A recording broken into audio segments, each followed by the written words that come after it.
Imagine standing in a small human settlement thousands of years ago. The day is fading. Smoke rises from cooking fires and drifts into the evening sky. Children move between shelters while adults return from hunting, gathering, and the work that has carried them through the day. One hunter arrives with more meat than his family can eat before it spoils. Nearby, another family has baskets of berries. Someone else has spent days shaping stone tools. To us, the solution seems obvious. The hunter trades meat for berries. The toolmaker trades tools for meat. Everyone gets what they need. Simple. At least that is the version of history many of us grew up with. We often imagine the world before money as one giant barter system. If you wanted something, you found someone who had it and worked out a trade. But when anthropologists studied traditional societies and researchers looked more closely at exchange before formal money, the picture became far more complicated. In many cases, communities were not built mainly on direct barter. They depended on something you could not hold in your hand. Relationships, obligations, reputation, trust. If money did not exist and barter was not carrying the whole system, how did communities function? How did people exchange value? How did cooperation reach beyond a single household? Long before coins, banks, or wallets, human beings had already created a way to move value through a community. Not through objects, through people. Imagine a hunter sharing part of a successful kill with a neighbor. The neighbor gives nothing back immediately.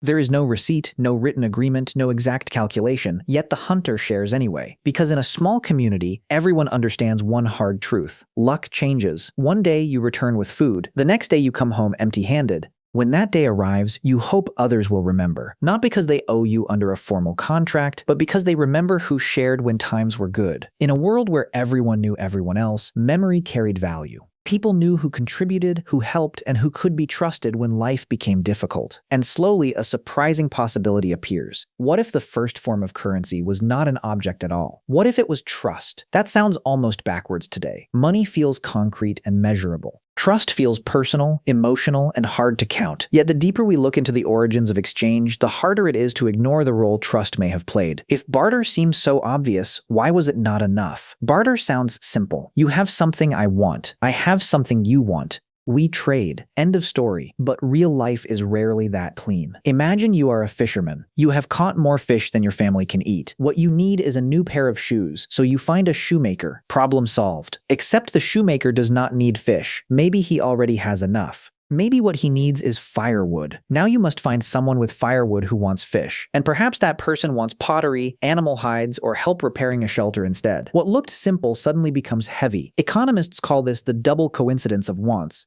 For a direct trade to happen, both people must want exactly what the other offers at the same time. In a tiny group, that can work. As communities grow larger and more specialized, it becomes increasingly difficult. What matters more is that humans often did not demand immediate repayment. If a friend helps you move, you probably do not calculate the exact value of their labor. A favor creates an obligation, not a legal one, a social one. At some point, you will probably return the kindness. Many traditional societies show similar patterns. People exchanged goods, labor, and assistance without demanding an instant return. The value was not lost. It was carried somewhere else. Into relationships, into reputation, into memory. A generous person could build a strong network of support. Someone who took without giving back could become isolated. In that world, reputation was not just about being liked. It had practical value. It shaped who helped you in hard times, who shared resources with you, and who trusted you enough to cooperate. Value was not always stored in objects. Sometimes it was stored in the minds of other people. Could trust itself function as a form of wealth? For most of human history, survival was uncertain. Food could be abundant one season and scarce the next. A storm could destroy resources. An injury could keep someone from hunting or gathering. Under those conditions, cooperation was not just a virtue, it was survival. A hunter returning with an animal large enough to feed many people could keep everything for himself. But next week, he may be the one with nothing. Sharing spreads risk across the group. The details differ from culture to culture, but the principle appears again and again. Communities become more resilient when resources are shared, so generosity can be practical. What looks like selflessness may also create long-term security. Over time, repeated cooperation creates trust. Trust creates expectations, expectations create obligations, and obligations carry value. This is where economics overlaps with human psychology. A person with strong social connections can access supports that others may not. In difficult times, relationships can matter as much as material possessions. Gift-giving systems reveal the same pattern. The object itself mattered, but the relationship created by the gift often mattered more. A gift could strengthen alliances, reinforce cooperation, and build trust. The object was visible. The relationship was the real investment. Archaeology points toward a similar conclusion. Long before coins became common, some early civilizations tracked debts, obligations, and exchanges. Forms of credit and accounting may have existed before widespread coinage in certain societies. We tend to imagine money appearing first and credit coming later. But history suggests the story was more complex. Promises, obligations, and relationships were embedded in economic life from the beginning. Humans did not dominate the world because we were the strongest or fastest animals. What we developed was something different. We learned to cooperate. We remember favors, we track reputations, we reward cooperation, we react strongly to betrayal. Trust made cooperation possible. Cooperation built networks. Networks created value. Over thousands of years, these systems became larger and more complex. Eventually, formal money emerged. Coins, paper currency, banks, digital transactions. But by then, something important had already existed for a very long time. A functioning economy built on human relationships. If trust helped create the first economy, did money ever truly replace it? At first glance, modern money seems far removed from the world of our ancestors. You tap a screen and buy coffee. You send money across the country in seconds. Financial markets move trillions of dollars every day. Yet beneath all that complexity lies something familiar: trust. A dollar bill by itself is only paper. Its value comes from the shared belief that someone else will accept it tomorrow. The numbers in a bank account work the same way. Most modern money is not gold sitting in a vault. It is confidence. Confidence in institutions. Confidence in systems.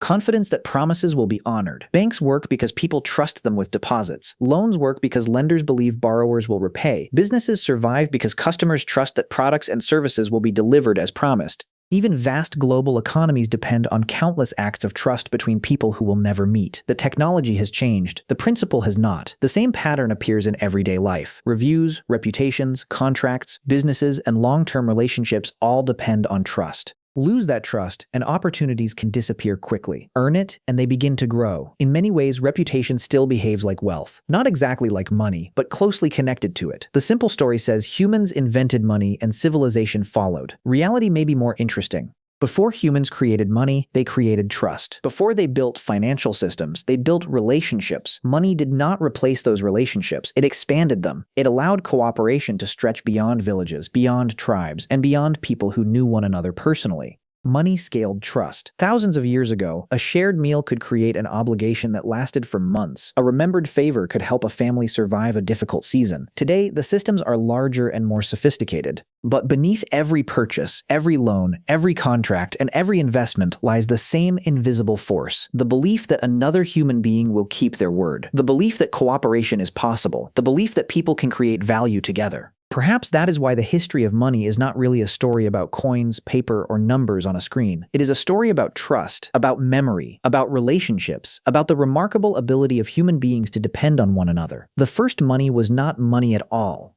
It was the belief that someone would remember. And even now, thousands of years later, that ancient currency is still quietly circulating through our lives.